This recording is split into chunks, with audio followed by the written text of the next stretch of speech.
Na semana que passou, fiz aqui um pequeno pronunciamento alertando da situação financeira que se encontra o Estado de Santa Catarina e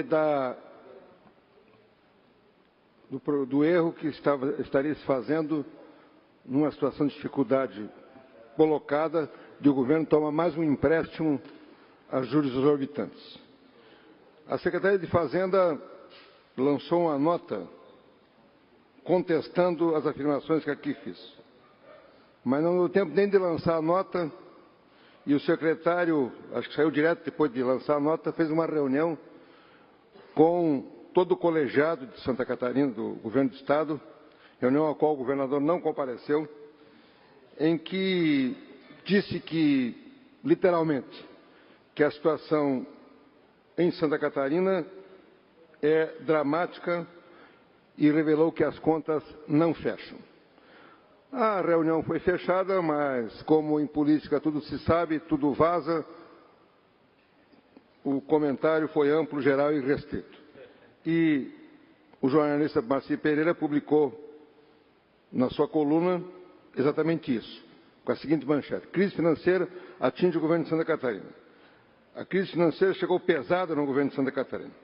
Durante a reunião com o colegiado estadual, o secretário da Fazenda, Almir Borges, apresentou um cenário dramático a revelar que as contas não fecham. E o governo, que começa a admitir as dificuldades, porque a primeira coisa a se fazer quando se tem uma situação que deve ser resolvida é admitir a dificuldade. Pretende, literalmente, raspar o tacho. Raspar o tacho e gastar dinheiro de algumas áreas onde nem poderia fazê-lo.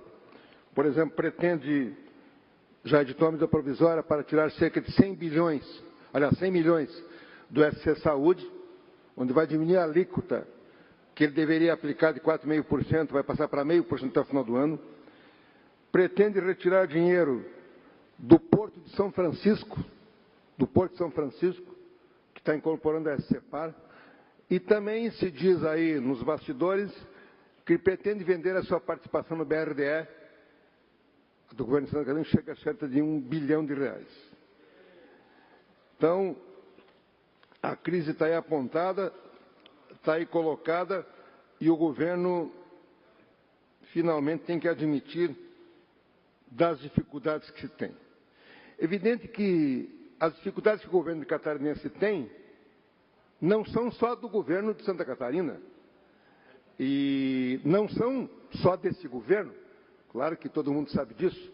Aliás, seria uma pretensão do governo catarinense, que vem administrando, no meu entendimento, de forma equivocada, quando não atende às condições mais básicas e quando agora, nos instantes derradeiros, tenta solapar a economia catarinense e comprometer mais no futuro, achar que ele é o único responsável por essa dívida que está aí. Então, é uma dívida histórica e que tem a participação de muitos governos e tem a participação fundamental do governo federal.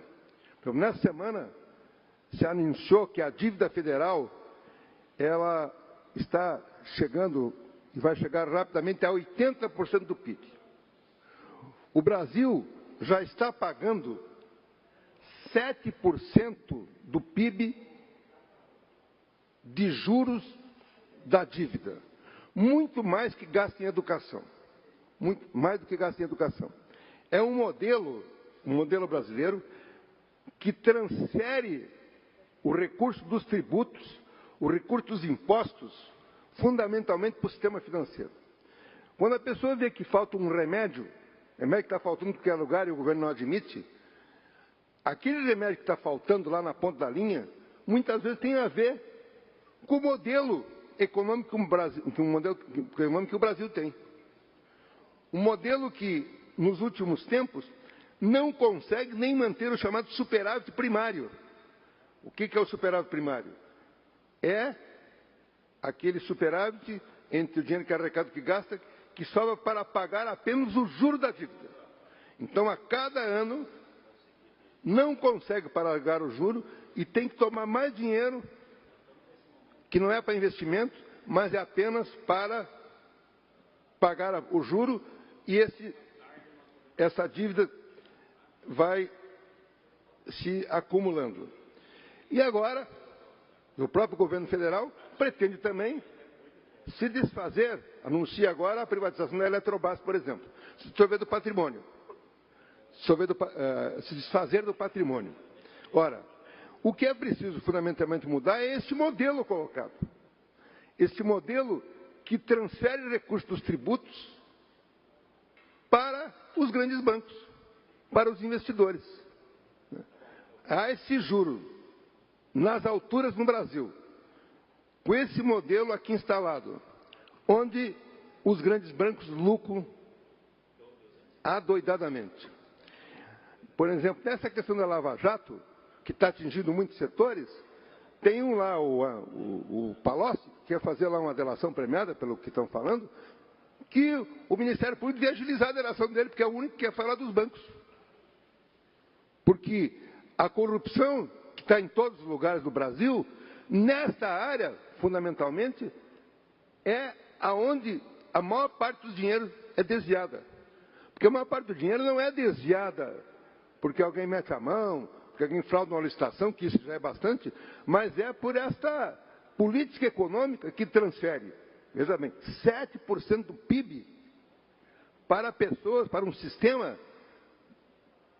que suga o recurso público.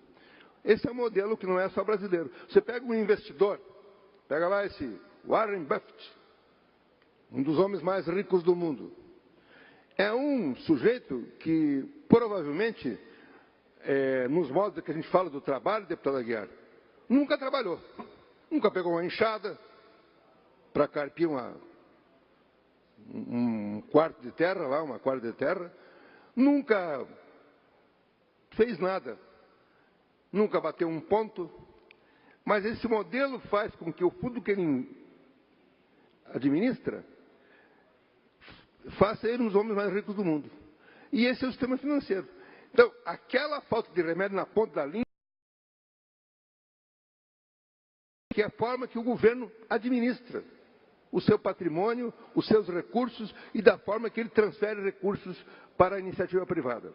Por isso que eu insisto aqui em repetir o discurso, porque, como falava lá o Baudrillard, um célebre texto simulacro, as coisas só se tornam realidade quando elas se tornam objeto do debate público, quando sai na televisão. É preciso discutir essas questões, porque às vezes está muito distante da discussão do cotidiano. E isso precisa ser debatido pela sociedade em geral. É preciso saber, a sociedade precisa debater, discutir este modelo econômico brasileiro que faz essa brutal transferência de recursos e faz com que um administrador, muitas vezes incompetente, muitas vezes não qualificado para o cargo, faz com que, num período no seu governo, ele destrua a economia de um país e crie uma situação que depois, para recuperar, é muito difícil. Por isso que eu insisto, o governo de Santa Catarina está com dificuldades, muitas, e não há como negar. O próprio secretário fez um arranão para dizer isso, que não vai ter investimento no ano que vem, o orçamento do ano que vem não prevê investimento nenhum novo. É preciso reconhecer isso. É o primeiro passo. Segundo, não pode agravar a situação. Não pode agravar a situação, tomando mais empréstimo e deixando a situação para o próximo governo muito difícil. Nós não vender patrimônio agora, nesse instante. É preciso, nesse instante, economizar, segurar os poucos recursos que tem e cuidar daquilo que é o fundamental nesse instante, que não pode esperar. Tem coisas que não pode esperar. Saúde, por exemplo, não pode esperar. Ninguém pode esperar que o futuro, que se acerte a economia no futuro para comprar um remédio para tratar um câncer depois que passou um tempo que não o permite mais fazê-lo. Por isso volto a insistir, a situação de Santa Catarina é uma situação muito difícil do ponto de vista econômico. Nós vamos dizer que está melhor que os vizinhos, é preciso olhar para dentro de casa. Não é hora de tomar empréstimo, não é hora de vender o patrimônio, é hora de procurar equilibrar as contas públicas. Se não dá para fazer, não faz. Procura pegar os poucos recursos que tem e pagar essas contas que são prioritárias, que, no caso específico, apontam aqui a saúde, a educação e a área de segurança pública como prioritárias para qualquer governo e que não pode esperar.